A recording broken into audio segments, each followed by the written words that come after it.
The topic of discussion is lateral compartment of leg. Now looking at the section, and as already been discussed, you can see the two bones of leg. Medial one is tibia and the lateral bone is fibula. The medial surface and anterior border of tibia is subcutaneous, so you can see it under the skin and subcutaneous tissue. Then the two bones are connected to each other by interosseous membrane. The lateral border of tibia is the interosseous border, which gives attachment to the interosseous membrane, while the medial border of fibula is the interosseous border giving attachment to interosseous membrane. And there is this deep fascia, which is enclosing the compartments of leg. You can see two septa, anterior septum attached to the anterior border of fibula coming from the deep fascia, and then you can also observe the posterior septum coming towards the posterior border of the fibula. These attachment to the bones of the septa and interosseous membrane divides the leg into three compartments. This is the anterior compartment, and this is the lateral compartment, which is the smallest one, and then the largest one is the posterior compartment, which is again divided into two parts, superficial and deep part, by this transverse intermuscular septum. Now we can clearly observe that lateral compartment is bounded anteriorly by the anterior intermuscular septum, posteriorly by the posterior intermuscular septum. Then we have the lateral surface of fibula on the medial side, and the lateral side we have deep fascia of leg. This is the smallest and the narrowest compartment of leg, and it consists of two muscles, two everters, which are peroneus longus and peroneus brevis, or we can also call them fibularis longus and fibularis brevis. Then you can observe a nerve within the substance of fibularis longus, which is the superficial fibular nerve. This nerve is going to supply these muscles. Arterial supply is mainly through the fibular artery or the peroneal artery, which is a branch of posterior tibial artery, and this artery is not going to enter the compartment, rather it is going to give perforating branches from the posterior compartment to supply this compartment. And then we have lots of unnamed veins. The superficial veins are going to drain into this small saphenous vein, which you can see here in the posterior aspect of the subcutaneous tissue, while the anterolateral aspect we can observe there is another superficial vein, the great saphenous vein here. These veins will be discussed later. The superficial muscle of this compartment is fibularis longus. Here you can see it is taking origin from the lateral aspect of head of fibula and upper part of lateral surface of fibula. And then this muscle is the longer one, that is why it is called fibularis longus, and it is going to pass over the fibularis brevis muscle. Here you can observe. Then this muscle is passing behind the lateral malleolus and along with the fibularis brevis tendon, and then below the trochlea of calcaneal bone. This is an elevation on the calcaneum bone, and it is going to act like a pulley for the action of these muscles. Then after taking a turn here, it is going towards the plantar surface of foot. Here you can see it is going to groove the inferior aspect of cuboid. Moving towards the medial side, this tendon is inserted over the lateral aspect of medial cuneiform bone and on the plantar aspect of the base of first metatarsal. This muscle is the everter of foot, and then it is a plantar flexor at ankle joint. Eversion occurs at subtarsal joint. Nerve supply is the superior fibular nerve L5, S1, S2, while the blood supply is through the perforating branches from anterior tibial and peroneal arteries. The deep muscle is fibularis brevis, which is taking origin from the lower part of lateral surface of fibula.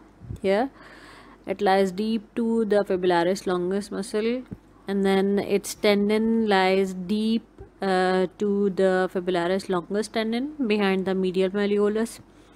It is in direct contact with medial malleolus and separates the medial malleolus from the fibularis longus tendon. Then it is going to pass over the trochlea of calcaneus bone and is inserted on the dorsolateral or posterolateral aspect of the base of fifth metatarsal. Talking about the action, it is an everter of subtalar joint and the plantar flexor at ankle joint. Nerve supply is again through superficial fibular nerve L5S1S2 and is also supplied by the perforating branches from peroneal artery or fibular artery. An important relation to remember is that initially this muscle is deep to the fibularis longus up till behind the lateral malleolus. Then this muscle lies superior to the tendon of fibularis longus. Fibularis longus here you can see is going inferiorly towards the plantar aspect. So the relation changes here.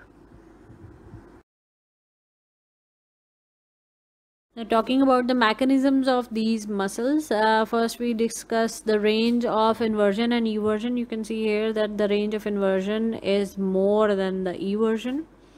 Then here an important point to discuss is that fibularis brevis is going to perform eversion by lifting the lateral border of the foot, while the mechanism of fibularis longus is different, as it is going towards the plantar aspect of the medial side. It is going to perform eversion by keeping the medial border of the foot on ground or bringing it on ground while walking. This diagram shows another importance of peroneus longus or fibularis longus muscle as it is passing from the lateral aspect towards the plantar side. This muscle is going to maintain the lateral longitudinal arch and the transverse arch. These arches will be discussed later in detail. Another important point here is that trochlea of calcaneum bone is going to work as a pulley at which the tendons of fibularis longus and brevis are angulated and then inserted. So this is an important point. Lateral compartment ends here near the lower end of fibula, and from here the two peroneal or fibular tendons are going to pass deep to two deep fascia thickenings. Here you can see the superior fibular retinaculum which is attached from the posterior border of lateral malleolus to the lateral surface of calcaneum bone, and then there is another thickening of the fascia called inferior fibular retinaculum which is attached from the anterior surface of calcaneum to the lower or distal part of lateral surface of calcaneum. Superior retinaculum is going to keep the tendons placed behind the lateral malleolus, while the inferior retinaculum is going to keep the tendons placed along the trochlea of calcaneum. Now, as previously discussed, the superior fibular retinaculum is attached from posterior border of lateral malleolus to the lateral surface of calcaneum. You can see it here, and the important point to observe is that under this retinaculum, both the peroneal or fibular tendons are enwrapped by a single or common synovial sheath. This diagram also shows that under the superior retinaculum, they have a common synovial sheath. The tendon of both muscles are lying in a single compartment under cover of superior retinaculum. The tendon of fibularis longus is lying superficial to the fibularis brevis muscle, and the fibularis brevis tendon is in direct contact with the posterior aspect of lateral malleolus.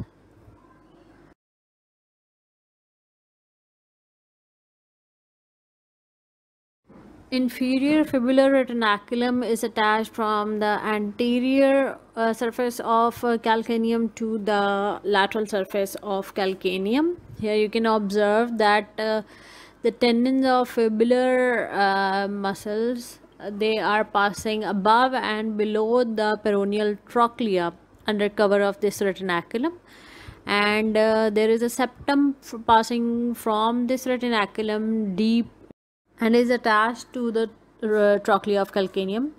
So it is going to divide this space in two compartments for the two tendons.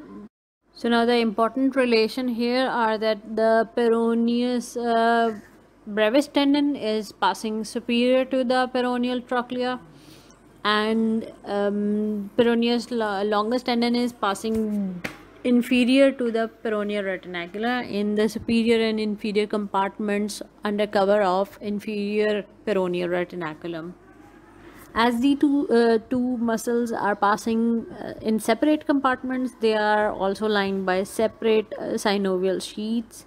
This point is important as these tendons are passing over a pulley shaped structure, and they are working over a bony trochlea, so they are more prone to wear and tear.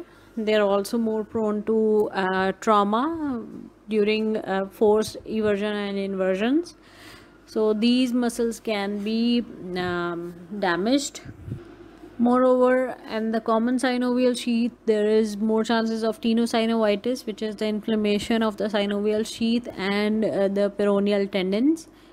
Whereas in the inferior peroneal retinaculum, the tenosynovitis is less common.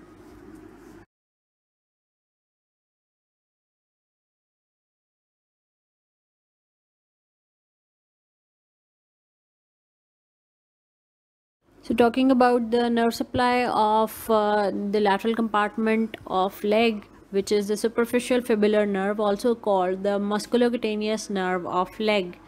This nerve is going to arise from common fibular nerve, and we know that the sciatic nerve at the superior angle of popliteal fossa is going to divide into common fibular and tibial nerve.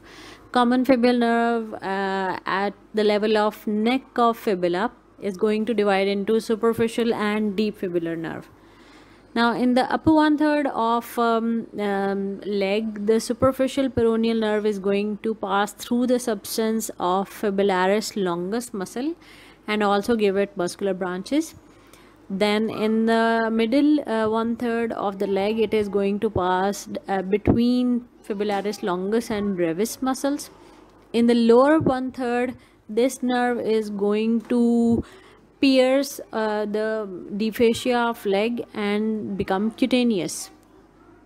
This cutaneous nerve is going to divide into medial and lateral branches, and they are going to supply the skin of lower one third of anterior and lateral surface of leg, and it is also going to supply the dorsum of foot, except the territory of some nerves we are going to discuss in the next slide. And then the medial and lateral branches are going to give digital cutaneous branches.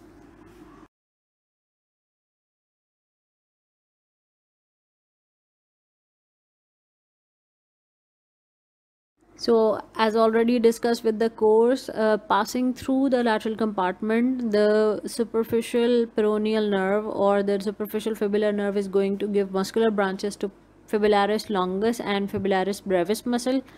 At the lower one third of leg, it is going to become cutaneous.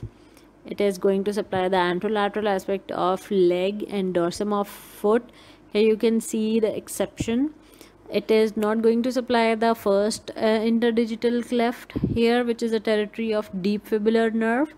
And then over the medial side, you can see this is the territory of saphenous nerve, while on the lateral border, this is the territory of sural nerve.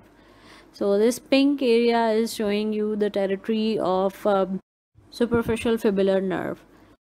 The medial terminal cutaneous branch is going to divide into two digital nerves, one for the medial side of big toe here, and the second for the second interdigital cleft here.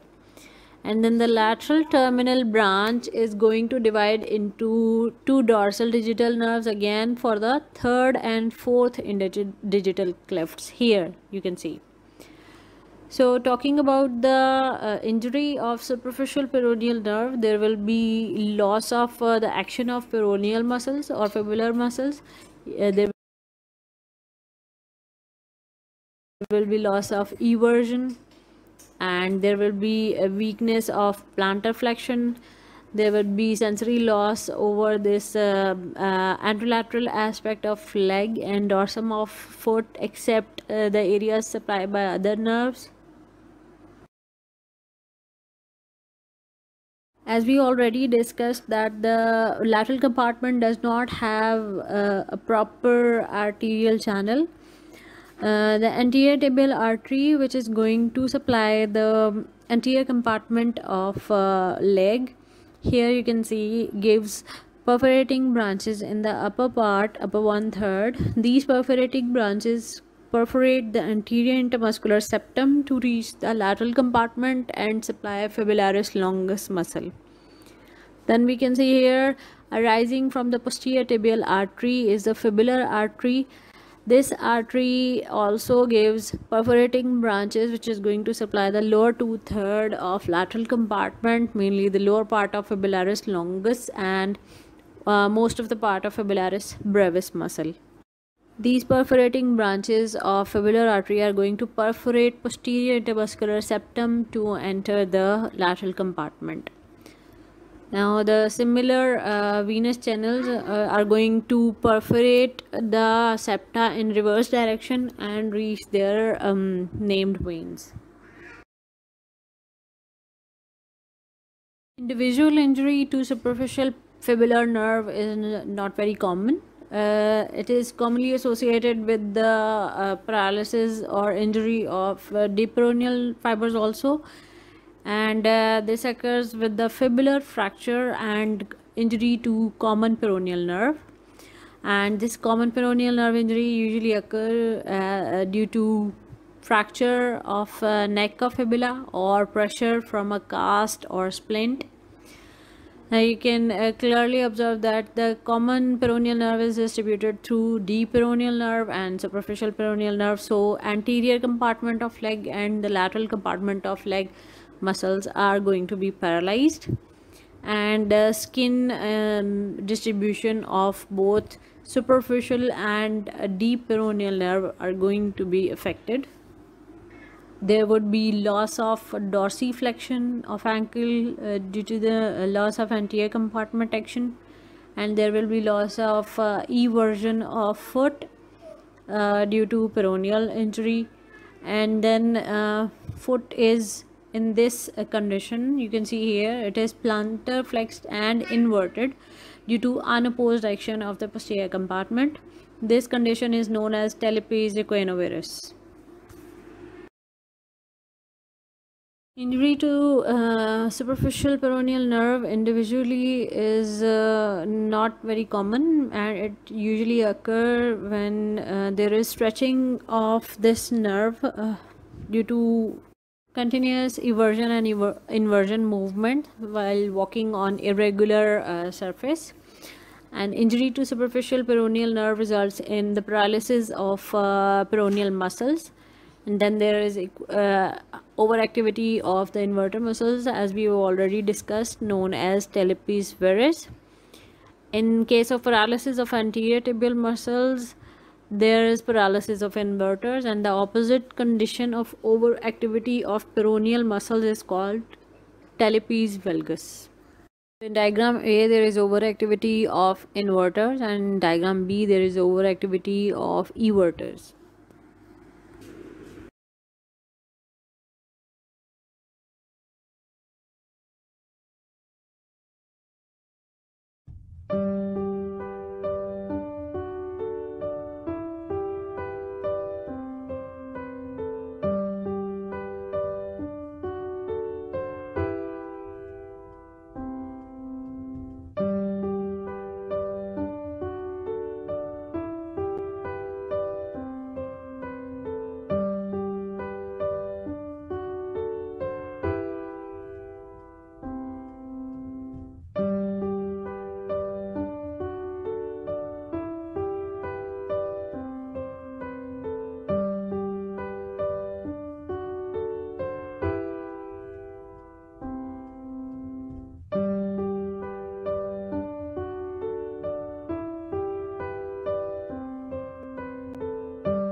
This video is for